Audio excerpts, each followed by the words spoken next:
HSC পরীক্ষা চলছে এবং গত ৩-৪ দিন ধরে আবহাওয়ার যে অবস্থা ছিল, বৃষ্টি এবং পুরো শহর, শুধু তো ঢাকা না, ঢাকা চট্টগ্রাম সহ বড় বড় যে শহরগুলো, সেই শহরগুলো পানির নিচে তলিয়ে গিয়েছিল। আমাদের শিক্ষার্থীরা অনুরোধ করেছিল পরীক্ষাটি একটু পেছানোর জন্য, কিন্তু এই সিদ্ধান্ত নেওয়া হয় নাই এবং যে কারণে আজকে আন্দোলন হচ্ছে, ঢাকায় আন্দোলন হচ্ছে। সুস্থ জীবন, সুন্দর পৃথিবী।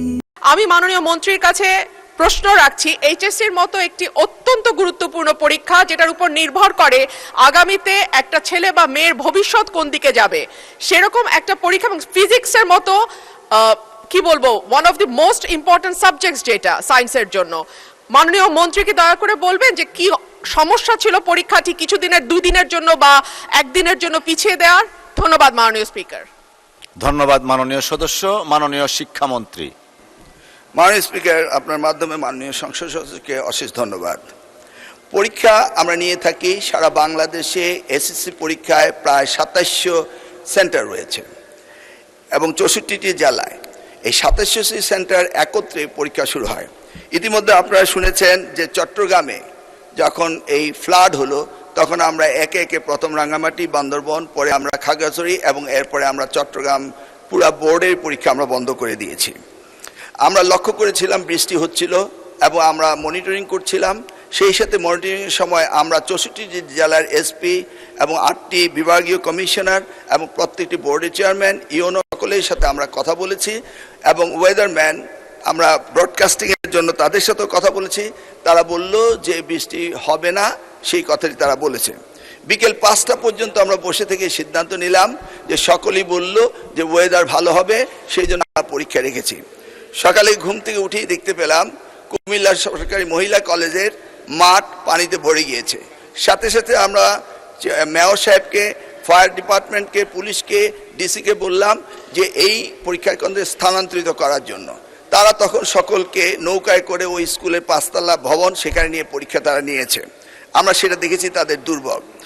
তাছাড়া বাংলাদেশে, সারা বাংলাদেশে আমরা ডিসিদের সাথে কথা বলেছি এবং ইউনিয়নের সাথে, তারা বলেছে যে কোথাও পরীক্ষা কোনো রকম দুর্যোগ ঘটেনি, একটি শুধু কুমিল্লা মহিলা কলেজে ঘটেছে। এবং সেই সাথে ফিজিক্সের প্রশ্ন 6 এবং 7, এই 2টি প্রশ্ন ভুল হয়েছে। মাননীয় স্পিকার, আমরা দায়িত্ব পেয়েছি মাত্র 4 মাস। কোশ্চেন মডারেটর, আগের কোশ্চেন মডারেটর কোশ্চেন করেছিল। আপনি জানেন যে কোশ্চেন মডারেট করতে হলে এই প্রক্রিয়াটি 2 বছর আগে থেকে শুরু করতে হয়। আমরা এসে কোনো কোশ্চেন তৈরি করতে পারিনি। বিগত গভর্নমেন্টের যে মডারেটর ছিল তারাই কোশ্চেন করেছে। তবুও আমরা তাৎক্ষণিকভাবে ঘোষণা দিয়েছি যে ফিজিক্সের 6 এবং 7 2টি কোশ্চেন ভুল হয়েছে, সেটাকে আমরা ফুল ক্রেডিট দিয়ে দেব, সেটা আমরা বলেছি। এবং পরীক্ষা যথাযথ হচ্ছে কিনা সেইভাবে সাহায্য সহযোগিতা করার জন্য আমরা সকলকে প্রস্তুত রেখেছিলাম। আজকেও আমরা সারাদিন কথা বলেছি এবং প্রত্যেকটি আমাদের সাথে যারা স্টেক হোল্ডার রয়েছেন তারা বলেছে পরীক্ষা সুন্দর হয়েছে, সুস্থ হয়েছে। একটি জায়গায় শুধু কুমিল্লা সরকারি মহাবিদ্যালয়ে এই ঘটনাটি ঘটেছে এবং সেখানে পরীক্ষা সুন্দর হয়েছে। আমরা নির্দেশ দিয়েছি যে পরীক্ষা বিলম্বতে শুরু করার জন্য, এবং যে মেয়েটি কাপড় ভিজে গিয়েছিল বাড়ি থেকে কাপড় আনা হয়েছে, 1 ঘন্টা পরে পরীক্ষা নেওয়া হয়েছে এবং পরীক্ষার সময়সীমা বাড়িয়ে দেওয়া হয়েছে। আমি মাননীয় স্পিকার আপনার মাধ্যমে জাতিকে জ্ঞাতার্থে করতে চাই যে পরীক্ষা পদ্ধতিতে আমাদের যে সিস্টেম রয়েছে, সেখানে লোকাল যে গভর্নমেন্ট রয়েছেন, ডিসি হতে, ইউনো হতে, পুলিশ হতে, তারা তাৎক্ষণিকভাবে ব্যবস্থা নেবেন যে পরীক্ষা এখানে নেওয়া যাবে কি যাবে না। যদি তারা মনে করেন দুর্যোগ, তারা পরীক্ষা বন্ধও করতে পারেন। আমরা বারবার কথা বলেছেন না স্যার, আমরা ঠিক মতোই নিচ্ছি। এবং আপনারা দেখতে পেয়েছেন যে বৃষ্টির পানি কোথায় কোথায় ছিল, সেগুলো আমরা সকলেই লক্ষ্য করেছি। কোমলমতি সন্তানদের জন্য আমাদেরও মায়া রয়েছে মাননীয় স্পিকার, সেই জন্য আমরা সবসময় মনিটরিং করি।